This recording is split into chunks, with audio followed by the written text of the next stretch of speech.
애육의 전생 이야기. 이 이야기는 부처님이 기원정사에 계실 때 어떤 바라문에 대해서 하신 말씀이다.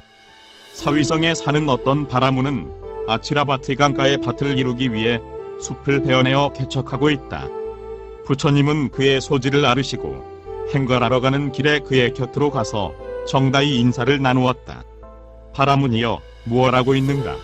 밭을 이루려고 개척하고 있습니다. 참으로 좋은 일입니다. 부지런히 일하시오. 부처님은 이렇게 말씀하시고 거기서 떠나셨다. 그 뒤에 밭이 이루어졌을 때도 갈 때도 물을 댈 때도 부처님은 거기서 그이와 정답게 인사를 나누었다. 씨 뿌리는 날에 그는 부처님이시여, 오늘은 씨 뿌리는 날입니다.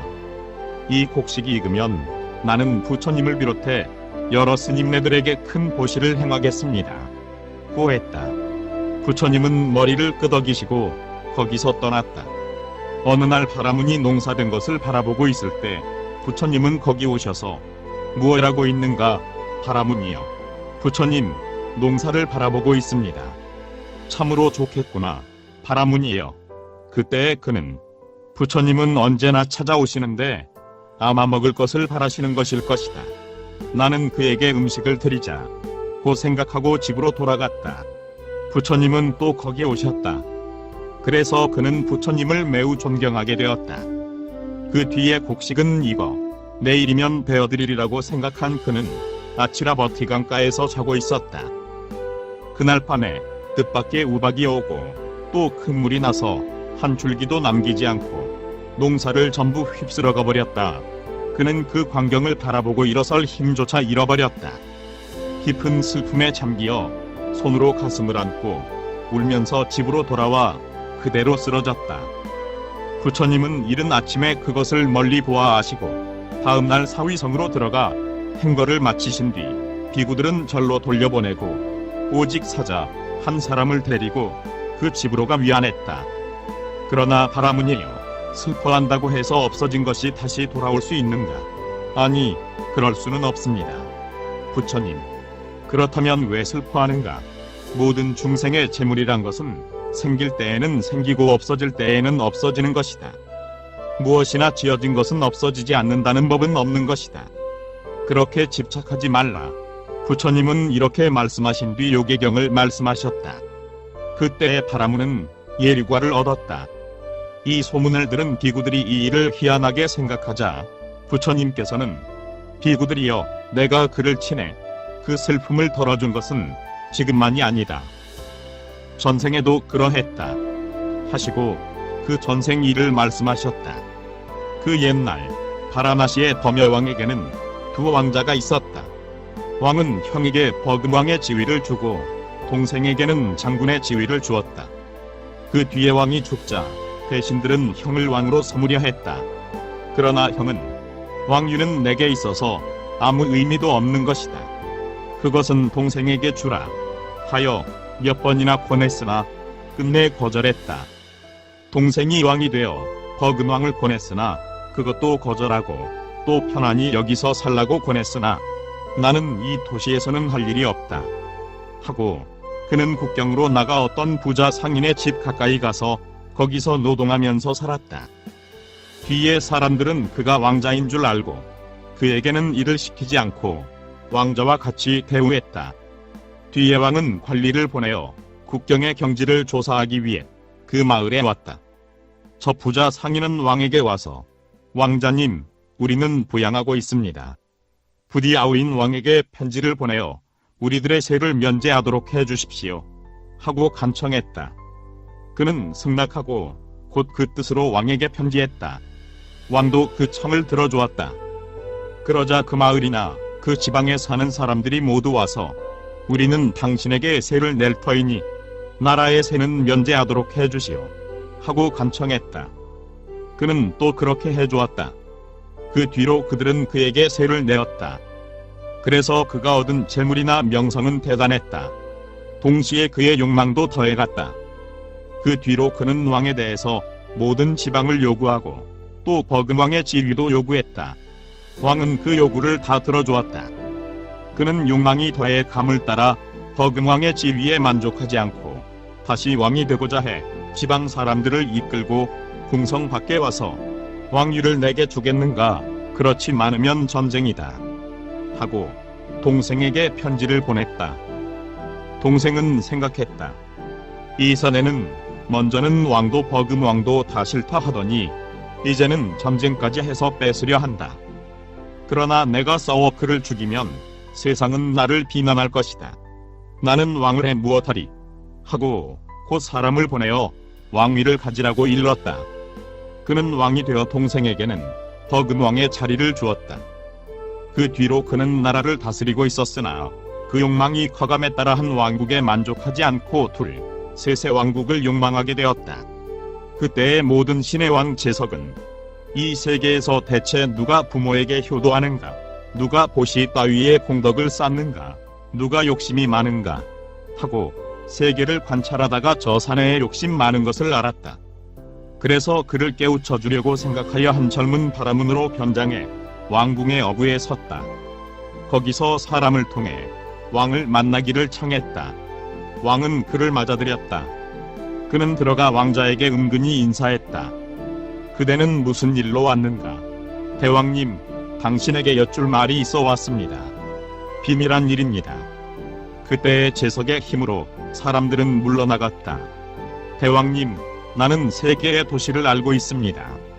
거리는 번화하고 인구는 조밀하며 군대도 갖추어져 있습니다. 나는 내 힘으로 그 도시들의 주권을 앗아 당신에게 드리겠습니다. 지체 말고 곧 가도록 하십시오. 왕은 좋다고 승낙했으나 제석의 힘 때문에 당신은 누구며 어디서 왔으며 무엇을 얻고자 하는가는 묻지 않았다. 제석은 그렇게만 말하고 곧 천상으로 돌아갔다. 왕은 대신들을 불러 이 사정을 말하고 그자를 불러오너라. 거리에는 북을 쳐 포구령을 내려 군대를 모아라. 나는 곧 그 주권을 차지하러 가리라. 고 말했다. 대왕님, 그 젊은 바라문에게 친절히 하셨습니까? 혹은 그 자의 주소라도 물어두셨습니까? 아니다. 나는 그 자에게 친절히도 아니했고 주소도 묻지 않았다. 곧 가서 그를 데리고 오너라. 곧 가서 그 자 사람들은 나가 찾았으나 그는 보이지 않았다. 그들은 돌아와 대왕님, 이 도시의 그 젊은 바라문은 보이지 않습니다. 고 보고했다. 이 말을 듣고 왕은 괴로워했다. 아, 새 도시의 주권은 없어졌군의 명성은 땅에 떨어졌다. 아마 자기에게 아무 보수도 주지 않고 거처도 제공하지 않았기 때문에 그는 화를 내어간 것이다. 생각하고 마음을 앓고 있었다. 그 몸에는 열이나 몸이 타는 듯 더워오장 위장이 터져 피를 썼다. 그리고 무엇이나 먹으면 곧 설사를 했다. 의사도 손을 대지 못한 채 몹시 쇠약해졌다. 그래서 이 소문이 온 성 안에 퍼졌다. 그때의 보살은 모든 학술을 공부해 마치고 득차시라에서 바라나시로 돌아왔다. 그는 왕의 모든 사정을 듣고 왕의 병을 고치기 위해 왕궁으로 들어가 왕에게 그 사정을 말했다. 왕은 위대한 사방에 뛰어난 의사돈의 병을 고치지 못하는데 새파란 젊은 애가 무엇을 하셨다고 보수나 몇 푼 주억 쫓아버려라. 고 명령했다. 보살은 이 말을 듣고 나는 보수를 얻기 위해 온 사람이 아닙니다. 나는 치료할 수 있습니다. 다만 약값의 원가만 주십시오. 하고 말했다. 왕은 승낙했다. 보살은 들어가 왕에게 인사한 뒤 대왕님, 걱정하실 것 없습니다. 나는 꼭 치료할 수 있습니다.